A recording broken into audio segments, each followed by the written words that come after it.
O Senhor Jesus os acusa deles terem cometido um pecado que jamais teria perdão. Deus não os perdoaria por aquilo que eles tinham dito, por aquela interpretação e por dizer aquelas coisas diante da multidão. A blasfêmia contra o Espírito Santo é um dos temas mais intrigantes e, ao mesmo tempo, assustadores para muitos cristãos. Essa expressão, mencionada por Jesus nos Evangelhos, é frequentemente cercada de dúvidas e mal-entendidos. O que realmente significa blasfemar contra o Espírito Santo? Por que Jesus disse que esse pecado não tem perdão? Como podemos garantir que não estamos cometendo esse pecado imperdoável? No vídeo de hoje, vamos explorar esse tema profundo e sério. O que é a blasfêmia contra o Espírito Santo? Para nos ajudar a entender essa questão vital, ouviremos um trecho de uma pregação de Augustus Nicodemos, baseada no texto de Marcos 3. Em Marcos, Jesus declara: "Em verdade vos digo que tudo será perdoado aos filhos dos homens, os pecados e blasfêmias que proferirem. Mas aquele que blasfemar contra o Espírito Santo nunca obterá perdão. É réu de pecado eterno." Essas palavras de Jesus foram pronunciadas em um contexto específico, onde os líderes religiosos acusavam Jesus de estar possuído por Belzebu, o príncipe dos demônios. Augustus Nicodemos nos guiará através desse texto, explicando o contexto histórico e teológico dessas palavras de Jesus. Não se esqueça de se inscrever no canal e ativar as notificações para não perder nenhum conteúdo importante.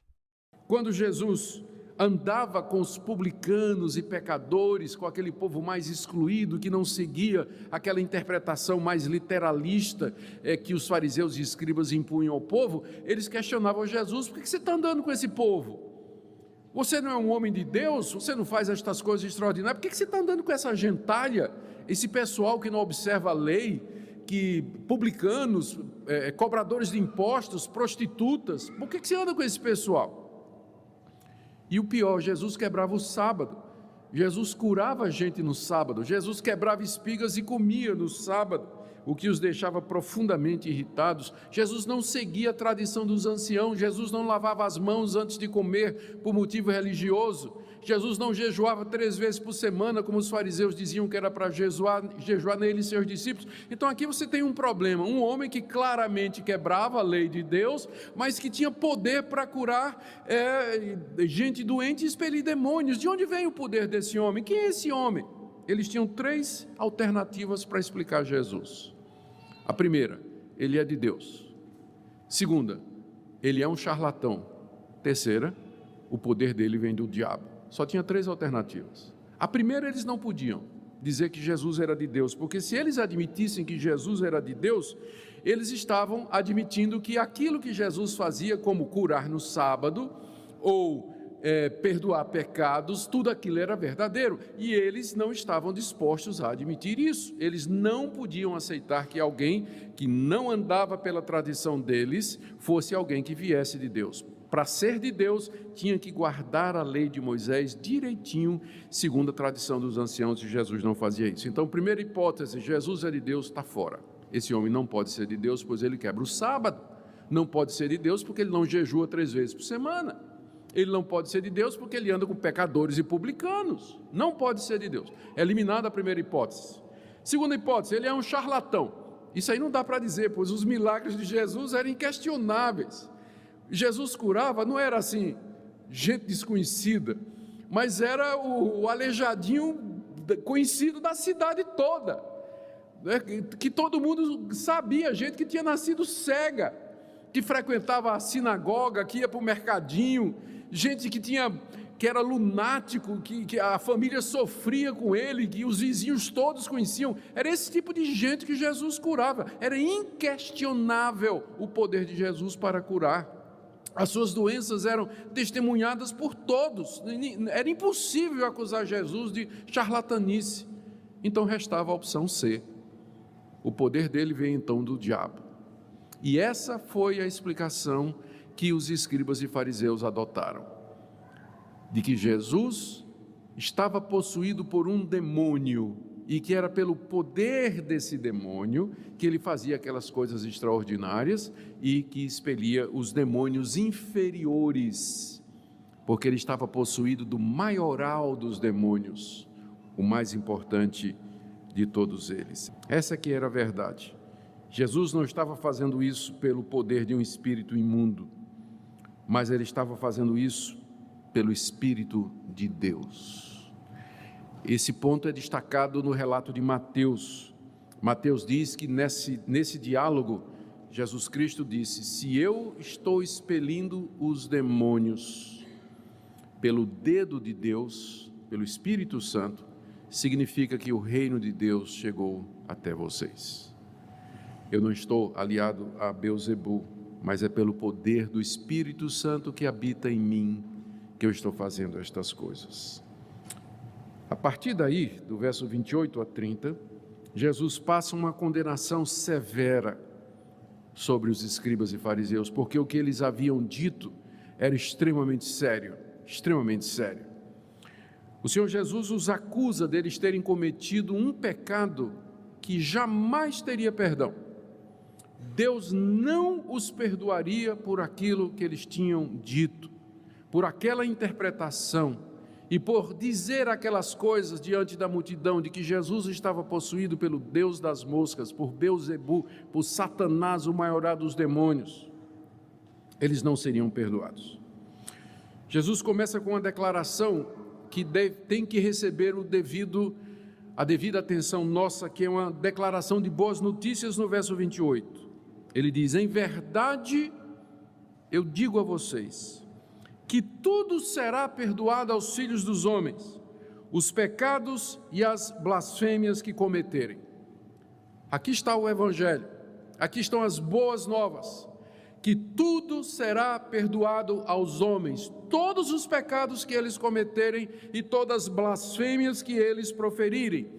Todos os pecados, idolatria, feitiçaria, imoralidade, mentira, roubo, malícia, assassinato, maledicência, qualquer pecado, todo ele será perdoado por Deus aos homens. Deus vai perdoar todos os pecados, não há distinção, não há pecado que esteja fora do alcance do perdão de Deus. Essa é a boa notícia do Evangelho e você deveria receber com alegria. Há perdão para você. E não só pecados. Jesus diz aqui, até mesmo qualquer blasfêmia. Blasfemar significa falar mal de alguém. É isso que a palavra significa no original. Falar mal, insultar, ofender alguém. Jesus disse, até mesmo as blasfêmias serão perdoadas aos filhos dos homens, ou seja, blasfêmias contra Deus. Falar mal de Deus, negar a Deus, zombar de Deus, insultar a Deus, ofender a Deus. Mateus inclusive acrescenta, blasfêmia contra Deus e contra o Filho do Homem, ou seja, mesmo as ofensas dirigidas a Jesus Cristo, ofensas dirigidas ao Filho de Deus, isso será perdoado aos homens. E essa de fato é uma boa notícia para nós pecadores, porque nós cometemos muitos pecados e nós dizemos coisas que não devíamos dizer. A boa notícia é essa, vou repetir, tudo será perdoado aos filhos dos homens. É claro que essa declaração não significa que no final Deus vai perdoar todos os homens e que todos serão salvos. Jesus não está ensinando universalismo aqui. Está implícito aqui que Deus vai perdoar todo e qualquer pecador que se arrepender. A ênfase aqui não é no universalismo, mas no fato de que uma pessoa arrependida, ela vai ser perdoada de qualquer pecado e blasfêmia que ela teria proferido e dito e cometido. O arrependimento de pecados e a fé em Jesus Cristo são claramente ensinados nesse Evangelho como sendo condição para a vida eterna. Nós vimos isso no começo do Evangelho, quando nós começamos a ver o Evangelho de Marcos, capítulo 1, verso 15, Jesus dizendo, o tempo está cumprido e o reino de Deus está próximo, arrependei-vos e crede no Evangelho. Porque sem arrependimento e crença e fé no Evangelho, ninguém vai ser salvo. E se você se arrepender e crer no Evangelho, todos os pecados e blasfêmias que você disse e proferiu serão perdoados. Essa é a boa notícia. Deus vai fazer isso. Mas Agora vem a má notícia. Existe um único pecado que Deus não vai perdoar. Verso 29, aquele que blasfemar contra o Espírito Santo não tem perdão para sempre, visto que é réu de pecado eterno. Essa é a única exceção na declaração geral de que todos os pecados e blasfêmias serão perdoados aos homens. A exceção, disse Jesus, é a blasfêmia contra o Espírito Santo. O que é essa blasfêmia contra o Espírito Santo e por que ela não tem perdão? Blasfemar contra o Espírito Santo, Marcos explica, né? Ainda bem que Marcos explicou, está no verso 30. Isso porque diziam, está possesso de um espírito imundo. Então, o que é blasfemar contra o Espírito Santo? Significa declarar conscientemente que Jesus fez o que fez e que ele era o que era, porque estava possuído por um espírito imundo, que Jesus era um endemoniado, que ele fez aquelas coisas que ele fez pelo poder do diabo, que seus sinais e prodígios eram uma demonstração do poder maligno das trevas. Como Jesus estava cheio do Espírito Santo e fazia os seus sinais e prodígios pelo poder do Espírito Santo e ensinava pelo Espírito Santo, então essa declaração de que ele estava possuído de Beelzebu era uma blasfêmia direta contra o Espírito Santo. Era como se chamasse o Espírito Santo de diabo, era como se insultasse o Espírito Santo de ser o Deus das moscas, Beelzebu, aquela entidade pagã. Quem cresce isso e afirmasse isso, mesmo diante das evidências, como os escribas e fariseus, essa pessoa seria réu do pecado eterno, ou seja, culpado de um pecado cujo castigo haveria de durar por toda a eternidade, sem perdão, sem remissão, sem pausa, sem alívio, mas uma condenação e um sofrimento eternos. Essa é a blasfêmia contra o Espírito Santo. E por que isso não teria o perdão de Deus? A razão é que uma pessoa que chega nesse ponto de conscientemente declarar que Jesus era um endemoniado, ela já passou do ponto de conversão, humanamente falando. Já passou do ponto de conversão. Vou pegar um exemplo que me vem à cabeça aqui, não sei se vai ajudar, porque eu viajo muito, né? Então eu sei que na hora de decolar, o piloto tem até uma certa distância para alcançar uma certa velocidade. Se ele passar daquela distância e o avião não alcançou uma certa velocidade, ele não vai decolar. Então ele tem que abortar a decolagem. Ele passou do ponto em que voar era possível, e ali não tem mais jeito, ele tem que parar. Então existe um ponto em que você resiste a Deus, um ponto em que você blasfema contra Deus, em que você ofende a Deus, e se você passar daquele ponto não tem mais volta. Cai em Romanos 1, por isso Deus os entregou. Deus disse, então está bem. Então quem faz isso, quem chega a esse ponto de dizer que Jesus era possuído por um espírito maligno, essa pessoa passou do ponto de conversão. Dali para frente não tem mais volta. Ela não vai se arrepender, ela não vai abrir os olhos, ela não vai querer voltar atrás. Dali para frente é só mais cegueira, dureza de coração, até que finalmente ela seja precipitada no juízo eterno, de onde não terá perdão. Essa que é a blasfêmia contra o Espírito Santo. Eu quero tirar várias lições dessa passagem para nós, queridos, já me encaminhando para a conclusão. Primeiro, o texto é muito rico. O que a gente pode aprender aqui? Sem dúvida, em primeiro lugar, a realidade do mundo espiritual que nos cerca. Por conta dos abusos que são cometidos por determinadas igrejas evangélicas, explorando toda essa questão de possessão demoníaca, libertação, quebra de maldições, guerra espiritual, a nossa tendência como reformados é ir para o outro lado e a gente simplesmente perde de vista que a Bíblia diz que essa realidade existe. O fato de que as pessoas usam o ensino bíblico erradamente, não quer dizer que não haja um ensino bíblico correto a respeito disso, e a Bíblia é muito clara sobre a realidade de Satanás, sobre a realidade de espíritos malignos que estão por detrás deuses que são adorados no paganismo, ninguém se iluda, por detrás da idolatria, está muito claro aqui, com o uso de Beelzebu, para se referir a Satanás. Beelzebu era uma entidade pagã. Então é muito claro que por trás das religiões idolátricas e metidas com oculto, está a atuação de demônios. Não tem esse negócio de religião inocente, de gente inocente, não, estão lidando com poderes das trevas. E nós precisamos estar conscientes disso. A nossa mente secularizada da nossa sociedade ocidental moderna, ela tende a explicar os fenômenos todos à luz das explicações científicas. A gente simplesmente como que elimina de cara a possibilidade do sobrenatural. Diante do comportamento de certas pessoas, a gente, o sujeito matou o pai e a mãe, o gato, o cachorro, estripou o passarinho, ainda deu 3 tiros na polícia e depois se suicidou. A gente vai procurar uma explicação psicológica. Pode ser que não seja psicológica.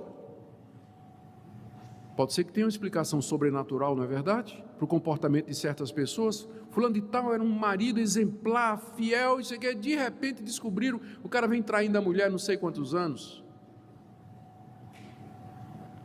Não, vamos explicar isso assim, porque o mundo está difícil, carência, né? Baixa estima e tudo mais. Sim, mas o mundo não é só feito disso aí. Existe uma realidade espiritual por trás do comportamento humano, dos movimentos das nações, das atitudes das pessoas, de tudo isso que a gente vê. A gente não pode perder isso de vista. A Bíblia nos adverte o tempo todo: diabo, vosso adversário, vigiai e orai. A nossa luta não é contra carne e sangue, mas contra principados e potestades. Essa é a primeira lição. Segundo, fica claro que nesse mundo espiritual, Satanás é o maioral e ele tem um plano, ele tem um propósito. Ele tem poder, ele tem autoridade. Ele quer oprimir, ele quer possuir as pessoas, destruí-las física, moral e espiritualmente. Estamos lidando com poderes além da nossa capacidade de entender. Eles estão ao nosso redor, são poderes invisíveis. É assim que Paulo se refere, que Satanás como sendo o príncipe dos poderes aéreos. Aéreo aí significa invisível, que nos cercam. E Satanás tem esse reino organizado aqui nesse mundo. Terceira coisa que o texto nos ensina é que Jesus já obteve a vitória decisiva nessa luta espiritual. Com a sua vinda, encarnação, morte e ressurreição, Cristo amarrou Satanás, como ele nos ensina aqui. Ele restringiu o Senhor das moscas, que não pode mais continuar a enganar as nações como ele fazia com os filisteus em Ecrom. O que significa amarrar Satanás? Não significa imobilizá-lo a ponto de que ele não faça mais nada, mas significa restringir, limitar o seu poder aqui nesse mundo. Ele, como Satanás, como Beelzebu, ele iludiu os filisteus durante séculos. Séculos ele aparecia como sendo o Deus dos palácios, o Deus supremo a ser adorado lá na região da Filístia. Mas agora ele não vai poder fazer mais isso. Por quê? Porque o evangelho vai para os filisteus. O evangelho vai ser pregado a todas as nações, que vão saber a verdade, que só tem um Deus e um mediador entre Deus e os homens, só tem uma forma de receber perdão. É nesse sentido que Beelzebu foi amarrado. Ele não vai poder mais continuar a iludir as nações, como ele vinha fazendo há centenas e milhares de anos, porque agora a luz do evangelho haveria de brilhar. O Messias veio e a sua luz inundaria toda a terra, como de fato aconteceu. Então, nesse sentido, Satanás está amarrado. Não significa que ele ainda não possa tentar as pessoas, não possa oprimir as pessoas e possuir pessoas. Significa que ele não vai triunfar no final, que a sua derrota já foi decretada, que o Senhor Jesus já o venceu definitivamente. A cabeça da serpente foi esmagada. O golpe foi fatal. É só uma questão de tempo agora. Quarta lição: que há perdão para todos os pecados e blasfêmias dos homens. Deus haverá de perdoar todos os verdadeiramente arrependidos. Eu não sei que tipo de pecado você cometeu, que tipo de bobagem você andou pensando, que tolice você disse, mas se você se arrepende verdadeiramente dos seus pecados e crê no Evangelho, que Jesus estava cheio, era do Espírito Santo e que Ele era o Filho de Deus, o Filho de Davi, o Redentor do mundo, há perdão para você. Quinta lição que nós aprendemos aqui é sobre a natureza da blasfêmia contra o Espírito Santo. O que eu tenho encontrado de pessoas angustiadas, que mandam mensagem, perguntam, conversam, dizendo: pastor, estou com medo que eu cometi a blasfêmia contra o Espírito Santo. Por que você cometeu a blasfêmia contra o Espírito Santo? Pastor, porque apareceu um profeta lá na minha igreja, ele começou a dizer que tinha tido umas revelações, umas visões, e eu comecei a questionar se aquilo era verdade.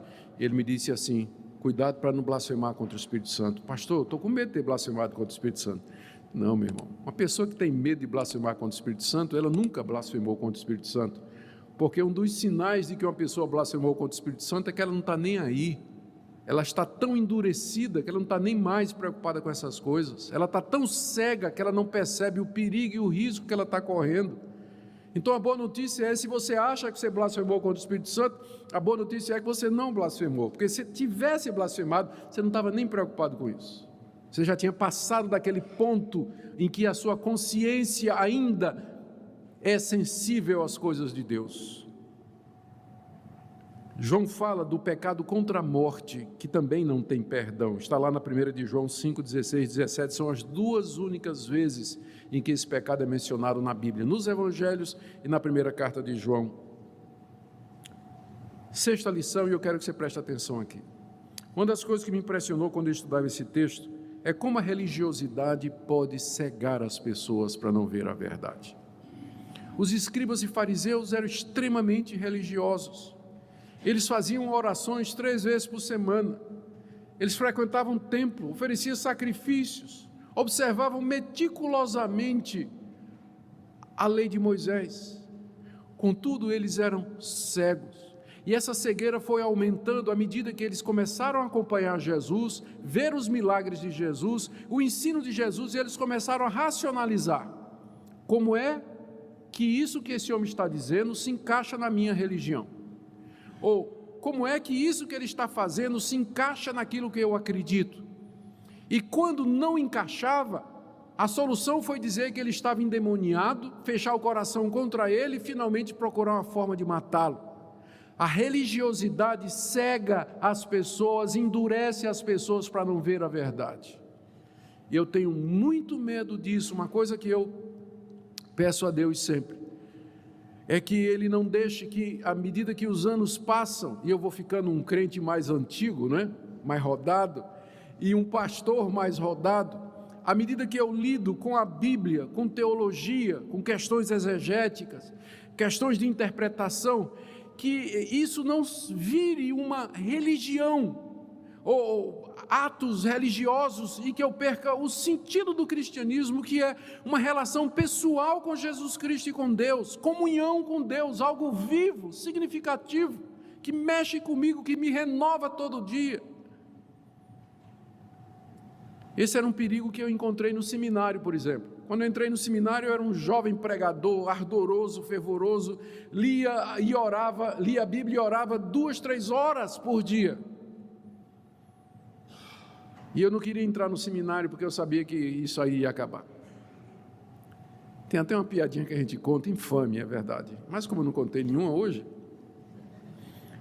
seminarista, primeiro ano, no internato do seminário,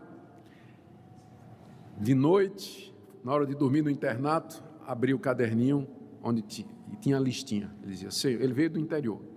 Ele orava: Senhor, abençoa Dona Maria, que está com problema de erisipela. Senhor, cura ou resolve o seu João, que perdeu, a raposa entrou no galinheiro, matou as galinhas dele, tudo, né? Senhor, abençoa Zé, tal, uma lista de 30 pessoas da congregação dele, no primeiro ano de seminário. No segundo ano, de noite, antes de dormir, ele abre o caderninho e diz: Senhor, eu vou ler aqui o nome das pessoas, o senhor conhece todo mundo, né? Então, João, Maria, né, Zefa, o senhor sabe. No terceiro ano, simplesmente, ele já tinha pregado a lista na parede, se deita e diz: Senhor, ó, e vai dormir. Não existe um lugar onde mais perigoso para você perder o calor e a sensibilidade da sua relação com Deus do que no seminário. E depois disso, na sua própria igreja, quando você faz esse relacionamento com Deus uma religião. A verdade está na sua cara, diante de você, e você não percebe. Pessoas que resistem e que racionalizam. Era o que aconteceu com os escribas e fariseus. E o meu receio é exatamente esse. Os escribas acompanharam Jesus desde o início, viram sinais e prodígios, ouviram seus ensinos, viram seu caráter santo e puro, mas Jesus não encaixava na sua tradição. Jesus não se encaixava na maneira como eles sempre fizeram as coisas. Nós sempre fizemos desse jeito, e esse homem está trazendo coisa nova. Nós não queremos isso. Aos poucos foram se fechando para Jesus, até que finalmente chegaram ao ponto de o considerarem um endemoniado. Religiosidade faz isso. O endurecimento e a cegueira são graduais. Por isso que há tantas advertências na Bíblia. Querido, abra os olhos para ver a realidade espiritual do conflito ao seu redor. Não permita que a realidade materialista, secularizada da nossa sociedade, cegue você para ver, por um lado, sem dúvida, a ação maligna, mas por outro, a ação sobrenatural de Deus na nossa história, interferindo nos acontecimentos, guiando as circunstâncias. Não dê lugar ao diabo pela falta de vigilância. Não tome por certo de que o fato de que você está na igreja, sua família sempre foi daqui, que seus avós foram daqui, que essa igreja foi fundada por um ancestral seu, ou que todo mundo aqui lhe ama e lhe conhece. Não tome por certo que o seu relacionamento com Deus está resolvido, porque estas coisas, elas não são segurança de nada, absolutamente. Também, querido, não receie examinar e julgar as manifestações espirituais com medo de blasfemar contra o Espírito Santo. Você não está blasfemando contra o Espírito Santo se você questiona a genuinidade de determinadas línguas, profecias, visões e revelações. Só tem uma coisa que você não pode, só tem os únicos milagres, profecias e revelações que você não pode questionar são esses que estão escritos. O que está escrito aqui você não pode questionar. Mas se alguém chegar para você e disser de uma manifestação espiritual, você não somente tem o direito, você tem o dever de testar os espíritos se procedem de Deus. Examinai todas as coisas e retende o que é bom. Não é pecado você querer saber, você examinar, porque há muitos enganadores no mundo e nós acabamos de ver a realidade de Beelzebu, o deus das moscas, enganando os filisteus se passando por Deus. Confie na vitória de Cristo e no triunfo final do Messias. Ele já amarrou o diabo. Você não precisa mais amarrar o diabo. Pare com isso. Você não precisa amarrar o diabo. Ele já está. Viva essa realidade da vitória de Cristo. E confiado nele, enfrente Satanás, enfrente a tentação e diga não, não. E fique firme na vitória do Senhor. E por fim, há perdão para os seus pecados e blasfêmias. Boa notícia. Esse é o Evangelho da Graça. Amém? A blasfêmia contra o Espírito Santo é um dos conceitos mais temidos e, ao mesmo tempo, menos compreendidos no cristianismo. As palavras de Jesus em Marcos têm gerado muitas dúvidas e preocupações entre os fiéis. Em verdade vos digo que tudo será perdoado aos filhos dos homens, os pecados e blasfêmias que proferirem. Mas aquele que blasfemar contra o Espírito Santo nunca obterá perdão, é réu de pecado eterno. Para entender o que é a blasfêmia contra o Espírito Santo, é importante primeiro considerar o contexto em que Jesus fez essa declaração. Os líderes religiosos da época estavam acusando Jesus de expulsar demônios pelo poder de Beelzebu, o príncipe dos demônios. Eles estavam, essencialmente, atribuindo as obras do Espírito Santo a Satanás. Essa acusação revela uma rejeição deliberada e obstinada do testemunho e da obra do Espírito Santo. A blasfêmia contra o Espírito Santo, portanto, não é uma simples palavra dita impulsivamente ou um pensamento passageiro. É uma atitude persistente e consciente de rejeição e oposição ao Espírito Santo. É ver a obra de Deus, reconhecer a verdade, mas ainda assim escolher chamá-la de maligna, atribuindo ao diabo o que é claramente obra de Deus. Esse tipo de pecado é imperdoável porque representa uma recusa deliberada de aceitar o perdão e a graça oferecidos por Deus através do Espírito Santo. É crucial entender que Jesus não estava dizendo que um cristão, preocupado com a possibilidade de ter cometido esse pecado, está em perigo de ter feito isso. A própria preocupação e angústia sobre a possibilidade de ter blasfemado contra o Espírito Santo é, na verdade, um sinal de que o Espírito ainda está trabalhando na vida dessa pessoa. Aqueles que verdadeiramente cometeram esse pecado estão endurecidos e insensíveis ao chamado do Espírito, sem qualquer remorso ou desejo de se arrepender. Além disso, a obra do Espírito Santo é essencial para a nossa salvação. Ele nos convence do pecado, nos leva ao arrependimento e nos guia em toda a verdade.